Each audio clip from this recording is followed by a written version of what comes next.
Hello guys, ఈరోజు మళ్ళీ tiles రోడ్కి వచ్చాను. మన కామెంట్స్లో మెయింటెనెన్స్ వీడియోలు కూడా అడిగారు, అందుకే చెప్తున్నాను. మెయింటెనెన్స్ వీడియోలు అంటే డైరెక్ట్గా మనం మెయింటెనెన్స్ చేసేది ఏం లేదు. నేను ఎప్పుడు కంటిన్యూగా టైం టు టైం మారుస్తాను. ఇంజిన్ ఆయిల్ కానీ ఏవి కానీ బండి పని ఏది పెండింగ్ పెట్టను. ఈసారి అది చేయించేటప్పుడు కూడా ఆ వీడియోలు తీసి అప్లోడ్ చేస్తాను. కంప్లైంట్స్ వస్తున్నాయి, బట్ బండి రిపేర్ వచ్చింది, ఏదైనా కంప్లైంట్ వచ్చిందంటే ముందు ఫాస్ట్గా చేయిస్తాను. ఇప్పుడు కంప్లైంటే చూపిస్తున్నాను మీకు. మీరు వీడియో బ్యాక్ వెళ్ళి చూసినా సరే కంప్లైంట్ ఏంటంటే మన లెఫ్ట్ సైడ్ ఫ్రంట్ టైరు కట్ల బెడ్ ఉంది కదా, అది పూర్తిగా ఆనిపోతుంది. 3 టన్నులు లోడ్ వేసుకొచ్చాను. నాకు తెలిసి అది 4.5 టర్నోస్ వస్తుంది. కొంచెం వీడియో బఫర్ అవుతుంది అనుకోవద్దు, నా దగ్గర ఓన్లీ మొబైలే ఉంది. ఇప్పుడు చూడండి, అది కంప్లీట్గా ఆనిపోయింది. లెఫ్ట్ సైడ్ టైర్ ఇది.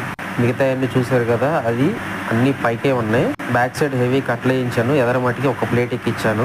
బ్యాక్ సైడ్ 2 కట్లు ఎక్స్ట్రా ఇచ్చాను. మన ఇంట్రా B50 ఇది. నా దగ్గర ఎడిట్ చేసే ఆప్షన్ లేదు. ఇగో టైల్స్ లోడ్ చూడండి, హెవీగానే వేసుకొచ్చాను. తొందరపడి ఇలాంటి లోడ్ ఒప్పుకోవద్దు. ముందు కిరాయి రేట్లు కూడా చెప్తాను వీడియోలో.